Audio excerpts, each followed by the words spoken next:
Madam Speaker, Mr. Leader, distinguished colleagues, ladies and gentlemen, hear the words of Mayor McLeod Bethune's last will and testament. Sometimes I ask myself if I have any other legacy to leave. Truly, my worldly possessions are few, yet my experiences have been rich. From them, I have distilled principles and policies in which I believe firmly, for they represent the meaning of my life's work. They are the products of much sweat and sorrow. Perhaps in them there is something of value. So, as my life draws to a close, here then is my legacy. I leave you love. I leave you hope. I leave you the challenge of developing confidence in one another. I leave you a thirst for education. I leave you a respect for the use of power. I leave you faith. I leave you racial dignity. I leave you a desire to live harmoniously with your fellow men.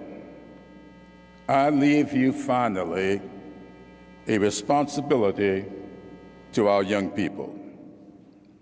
Mary Jane McLeod attended grade schools in Sumter County, South Carolina, before graduating from Barber Scotia College in Kingston, North Carolina.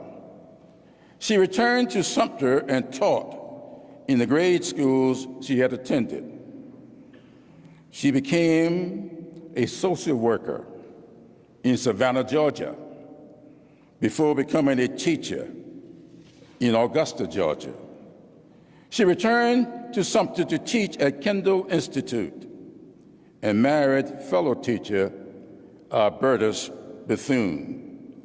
They subsequently moved to Florida, where she found what is now Bethune-Cookman University, whose 77th commencement I was honored to keynote several weeks ago and become a Wildcat. Ms. Bethune was active with the National Council of Colored Women and Girls Clubs, but found them to be too docile. Her activism led her to the founding of the National Council of Negro Women, currently headed by Dr. Thelma Daly, a graduate of Bowie State University. My late mother was a loyal and enthusiastic fan of this trailblazing leader and insisted that I learn everything I could about her. It was partly as a tribute to my mother that I lobbied Governor John Carl West to support placing a portrait of Mayor McLeod Bethune in the South Carolina State Capitol building. On July 10th, 1976, Ms. Bethune became the first person of color in South Carolina's history to be so honored. And thanks to my colleagues in this body and the state of Florida, today she becomes the first Black person to have her likeness represent a state in this building.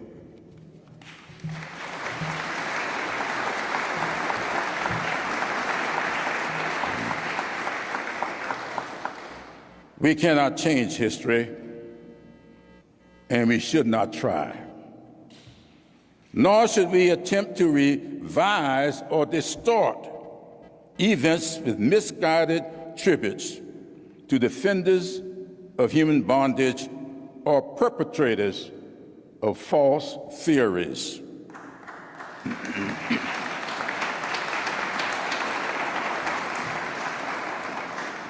Although much work remains to be done, throughout her life, Mayor McLeod Bethune truly did her part to advance the cause of forming a more perfect union. And today, we are doing our part to honor her last will and testament.